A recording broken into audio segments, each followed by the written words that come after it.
Hello there, Qckslvrslash, and today I have a review of the newest premium addition to the game and the current set of missions that allow you to unlock this ship, the Tier 6 French destroyer, the Aigle. And I've really liked this ship so far. At first, it was a bit awkward, but I was stuck thinking of how I play my American destroyers with their quick turning turrets, and that is the first major thing you notice when you get into the ships is the turrets are slow. Very similar to something like the Gremyashki or the Anshan. And the Anshan and Gremyashki are the same ship, but they're what I most directly would compare this to. So if you've sailed either of those, the Aigle is probably going to feel fairly similar. Now, if you don't have one of those ships, it isn't too different than the Nevny, with the exception that the Aigle gets much better torpedoes, at least as far as range goes. But as far as artillery, very similar. You know, the Nevny's got 130s, 30 second 180 time. The Aigle 139s, and stock they're 27.7 second 180 degree, but with some commander skills you can improve that. So, jumping into her stats quickly, survivability is definitely a strong point for the Aigle. 17,000 hit points. This beats out pretty much all her contemporaries. You know, the Gate at 15.7, the Anshan at 14.4, the Fushan at 12. It is a strength of the ship. And considering you need to be using the guns a lot to get the damage down, it makes sense that you have a deep hit point pool. Now, moving on to those guns, the 139s, I have enjoyed shooting them. You know, like I said, change your captain skills and you can get that 180 down to 20 seconds and it feels worlds different from the stock rotation speed. They're somewhere in between as far as loft goes. They're not kind of the lasers that I find the Russians to be, but they're not far off. And they do their damage and it adds up. And the AP I have found to be quite effective. Like so many destroyers are, if you get a cruiser in close, you're going to be able to hit citadels. And down at tier 6, you're going to see a lot of cruisers that have some very thin armor. Things like the Nuremberg, and a bunch of the tier 5 cruisers. So that's always something to consider. The Torpedoes, well, that's a place that she kind of falls behind something like the Anshan. With 7-kilometer range, it's not great, because even with concealment expert, you can't get the concealment down into a stealth firing, but that doesn't mean you can't fire them from stealth. You know, you wait till the target's about 8 kilometers away, lead in front of it, the ship will sail into range. But she is a gunboat first and foremost in my mind. AA defense, well, destroyers aren't known for their AA. Maneuverability, and this is a place that the Aigle is special. 37.8 knot top speed, 680 meter turning circle, and with the right modules, that rudder shift comes down to 3.3. Now I've got the Anshan very similarly equipped as far as modules goes, or I will, and you can see it really starts to shine. They're very similar top speeds and that quick rudder shift. And the one thing I've really noticed about her is just this ability to slam the brakes on, particularly if you're using the speed boost, which runs longer than that of other nations. It's one of the unique things to this ship. So that's a little bonus there. The smoke isn't bad either. It certainly beats out the German smokes and provides you a good place to fire from cover. Now you definitely don't need to do that. I've played this ship a decent amount now. If you keep yourself at, mid-range, kind of like any Russian crew or destroyer, you're going to be able to get damage without taking too much in return.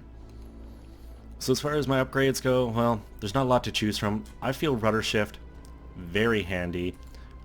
Some might choose propulsion mod too. Speed is a strength of hers.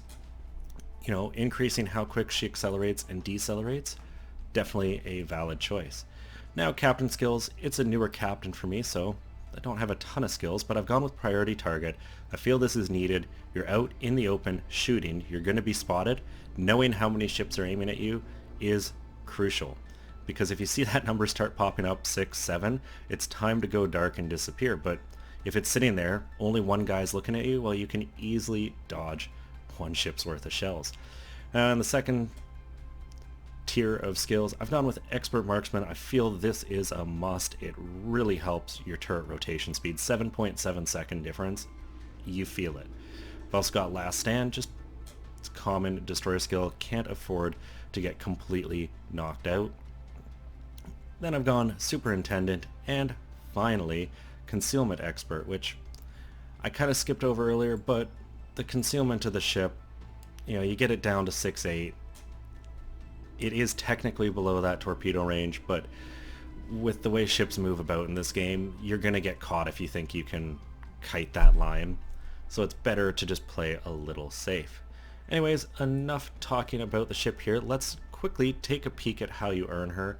If you look in your combat missions, you have this Aigle Marathon Finale. You have to complete 18 of them. Now if we quickly hop over to the web portal, here what the missions are actually gonna be. And this is really handy for those of you who maybe feel you can't grind them all out. You'll notice there's 26 of them, you only have to complete 18, and some of them aren't that bad. Some not so fun. Shoot down 30 planes over any number of battles, that's not great, but kill a ship, survive, and win, that's a pretty easy one. So being able to do 18 of these, you earn the ship for free. Now I bought it. Now why did I buy it? And it came down to me for these containers to get the chance at the quests to unlock and get a head start on the French line. I didn't mind it. It also allows me to get the games in and get a review out so that everyone knows what they're putting the games in for. And maybe you decide, you know what, this ship's not for me. I don't feel like doing this marathon of missions. I personally think you'd be a little silly if you've got the time to leave them on the table, because they're tier 5 and up, and some of them are just a matter of playing a game and you'll basically get it. Anyways, let's hop into a game and see how she does there. So here we are in a match. I'm playing alongside Turles, who is in the Gade, and we pulled Fault Line Standard Battle. And I'm not as big a fan of this map on Standard Battle, because I feel without those 3 caps in the middle, there's a little less incentive for ships to kind of do anything proactive. And quite often I've seen battles go quite some time where both teams basically just sit in their base. I have no intention of doing this, and I've convinced Turles that we're going over to where this cap would normally be. We're going to try to run into some destroyers, which, handily enough, this is actually a perfectly balanced match. 4, 4, and 4, no CVs. Doesn't bother me. They would just get in the way. Getting rid of destroyers early in this case is really going to prove crucial to Turles and I, and the reason is, the fewer there are, the more free reign we have to try to get into those positions to throw torpedoes. So, with my detectability being a little bit worse, I'm going out wide. I don't want to get caught in tight here with nowhere to go. I am going to be much better out on a flank using my speed to just avoid. And that's really how I use this ship. And with that rudder shift and just the amazing top speed, especially when you pop that speed boost, you get up to like 43 knots. It becomes very hard for ships to hit you when you're weaving the ship. It's, you know, no different than a cab or anything else. And, well, the first thing is spotted. It's a Nuremberg, but I'm detected, so there must be a destroyer. There it is, the Qckslvrslash. So right away, I kind of tell Turles, I'm like, slam your brakes on, pop that smoke, you shoot him from here, I'll just keep him lit. That is my intention. I throw the torpedoes in the water because, who knows, maybe they will steer the Qckslvrslash somewhere, and then I just go to work, and look at those hits. Almost 2,500 damage from a volley. I found these guns to be accurate. You can really see the loft. I mean, we're in close, 5 kilometers. Not going crazy, and, well, I kind of follow their last position, and I get the kill. But for me, it's time to slam the brakes on, and you can see how quickly I stopped. Now speed boost is going, pop that smoke, and unfortunately for Turles, a Belfast is pushing right up this gap. She's radared, and that's gonna be the end for her. That said, I'm gonna have to get revenge. My division mate died. I cannot let this go unpunished. So, feeling a bit of pressure with a Belfast closing in and a Nuremberg to my south, it's time for me to roll out and just start a bit of the kite. I find if I keep myself to 10 kilometers and greater, I don't really eat too much damage. If I get inside that kind of range, you can get hurt pretty quick. But 17,000 hit points, I've been hit a bit. I still have more hit points than any other ship at this tier as far as destroyers go.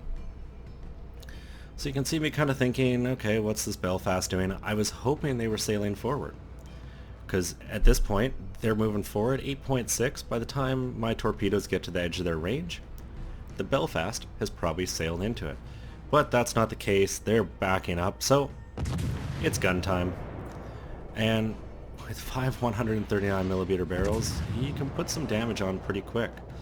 Fire with the first volley is always a big bonus, and well, you can see the Belfast shooting me, clips me with one of the shells there, and all I'm going to do is weave back and forth, and that's all I really do in this ship. And I do find, well, you can fight destroyers a lot like the Russian DDs. You need to keep the destroyers to a little longer range. If you get in too close, their guns just outpace yours. But if you keep them, outside 5 kilometers, particularly if you're kiting away, your better trajectory just means you're landing more hits, you're doing more damage. Now, with the Belfast having used its smoke, I feel it is time to push in. And, well, this KGV, it poses a threat. It's a big ship, but maybe I can get some torps into it. I do have a Pensacola and Colorado here with me. So, if I can push the pace a bit, move in, hopefully they'll buy into that and join. And, well, I'm detected. Belfast has got me seen. So, just get that rudder over, start moving, and you just got to keep it moving back and forth. You can't sail in a straight line. If you do that, you mitigate most of the damage. And I think this is the key thing that some people struggle with. You're going to get hit. It's an inevitability. Just because you take one doesn't mean you need to disappear. It's all about managing your hit points and basically trading them for damage and kills. And right now, I'm more than happy to do just that. I've opened my range back up to a place I feel comfortable. The Belfast isn't going to have great shots on me here. Slam the brakes on. I've got my smoke again. I've got friendlies detecting the KGV in the Pensacola right through that gap. So, might as well sit down in my smoke and just shoot. With the Belfast detected and sailing forward, I put the torps in the water. And, well, at this point, I think I need to focus them. They're the bigger threat. Don't like the KGV, but it clearly isn't too comfortable being here. And you can see I swapped to AP, 1500 out of that volley. A little more out of that one, but no lucky hits. And I've kind of got to decide here what I'm going to do. And what I kind of pick on after that Belfast dies, this New Mexico and Nuremberg down here. I'm going to get to this island right here and basically just use it for shelter and try to work on this New Mexico. Now my route to the island is a little unconventional, but I do plan to get there. I'm thinking I can get ahead of this New Mexico and throw torps in front of them. I'm not going to close and suicide in, but with this ship, its ability to sidestep and its speed, you can be hard to hit. Now New Mexicos are not to be underestimated. They have very good shell density, and that alone makes it hard for destroyers to slip through. But as I start to close, you can see the New Mexico is turning out. So there's no way I'm going to be able to get torpedoes onto them where they're sailing into it. Well, it means I've got to go closer, and you just see me waggling back and forth. I'm paying very close attention to if something is aiming at me. And right now, the New Mexico isn't, which is nice. And I do believe it was actually after this game that I finally got Expert Marksman as well, and Priority Target. I respect the captain, because I just felt they were more needed skills. So I put Torpedoes up the New Mexico's butt, which means he has to run. He doesn't know exactly where they are, but I'm definitely in range. And, well, there's a big hit. That was a little uncomfortable, but I'm still alive. Using this edge of land, I'm basically going to be cheeky as long as I feel I can, and as the New Mexico is getting close to having that reload, just go forward to completely disappear. Well, at least until this plane spots me, and this tells me one thing. The Nuremberg is near. And when you see a plane, just look on the map. It does a circular route around whatever launched it. So if I had to guess, the Nuremberg is in this gap. It probably sailed up, came around, it is coming out, thinking he can surprise a little destroyer and finish me. Well, I've got different plans, so I'm figuring, okay, time to get out quickly before he comes around this corner, find myself a position where the New Mexico can see me, and for that one split second there, I was detected, I believe, by Hydro. But I managed to open up just enough that I'm outside that Hydro range, and it's AP time. And this is what I was talking about, these AP shells being quite reliable. A Nuremberg, 5.4 kilometers, side on. I am going to get citadels when I hit the right spot. And either way, I'm doing good chunks of damage with each volley. And this is just a fight that I win. Second ship down, up to almost 60,000 damage. And, well, with the few hit points I have left, it's no longer time to really push the pace. It's time to fall in, be that backline, and just support with the damage I can do when I can do it.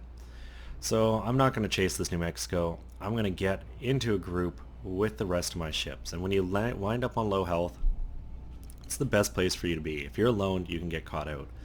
If you put a couple ships around you, it becomes harder for the enemy to really work you out and kill you. Because say one ship comes chasing after you, well, it's now against a couple of enemy ships. And they might get you, but they've sailed into a trap. That, and with the whole team pushing on base, that's really the place to go in this. And you can kind of see the effect that getting their destroyers early had. They killed the DDs out on the other flank too, and it's just given us a spawning advantage and just overall an ability to get damage down. And at this point, that's what I am. I'm a floating spawning platform. I've got one more smoke left, so at some point here, yeah, I'll be able to pop a smoke and get a little more damage on the map. But really, this is all about just lighting up the New Mexico, the KGV, the Fuso, even that Atlanta, and just making sure my guys have shots. And you can see in chat too, one of our guys complaining about the Atlanta stealth firing. And one of the things that I find some people don't realize, like, you can shoot at a ship outside of your range and not get detected if they're sailing into it. It's the same as stealth firing torpedoes. Me firing them at 8 kilometers knowing they're going to sail into that. You can do that with your guns. You lose the accuracy though, but turns out no, the Atlanta was just sitting behind an island so no one could see them. And, well, you see the chat devolves a bit about, well, if radar and hydro can see through islands, you should just be able to see through islands, which I disagree with. It's an arcade game. Those tools are meant to route people out of stationary positions. That's why they exist. And with us capping the base, this one's pretty much over. I'm going to slow up, pop my smoke, and just get a bunch of damage on this KGV and eventually the New Mexico. So let's pop to post-battle. And by the end of the day, I managed to crack 71,000 damage, still just the 2 kills, and just about 345,000 XP with a good chunk of base and free XP. Now, I've got flags, I'm boosting my commander, I'm trying to train up a commander completely for this ship. So, what do I think of it so far? I've really enjoyed it. It's free to get. You just gotta put in a bit of time as the different missions come out. Do I recommend you buy it? Probably not. The only reason I did is it was a way to get more of those containers for the chance of the French battleships. You don't need the Aigle to get those containers. There's other in-game missions to do it. It just gave me more. And that's really the big reason I chose to do it, and getting a review out so that everyone knows what they're putting the work in for. Because there's been some other ships that required quite an effort to get. I'm thinking to the Qckslvrslash, that really didn't turn out to be worth that effort. Whereas there's others where, you know, like the Aigle clone, that's a very expensive ship that they've put on the table if you grind it out. Anyways, I hope everyone found this informative. If you're not going to get the ship, or you're not going to, grind out and play it, maybe it gives you a little idea about what she's capable of. And really, the big thing is, she's about guns. I've had success with the Torpedoes ambushing around islands and such, but you're better to stay at range and just use the guns. Anyways, if you enjoyed this, please consider giving it a thumbs up or subscribing to the channel, and as always, I am Qckslvrslash. I'll have another one for you all later.